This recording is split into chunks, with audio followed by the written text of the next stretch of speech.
I'm Adalberto Diaz, winner of Bake You Rich, and I cannot wait until you try this Cuban meat pie. There's a couple of differences here when you think about meat pies and the way they taste.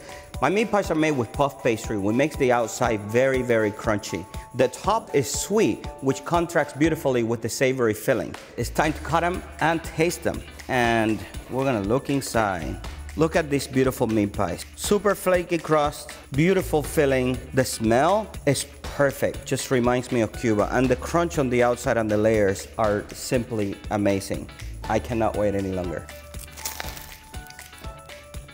This is even better than the one before. Still warm. The inside is delicious. It's sweet on the outside, but savory and tangy on the inside. It's meaty. The caper, the olives, the raisins, everything is amazing. Order yours now at carlosbakery.com.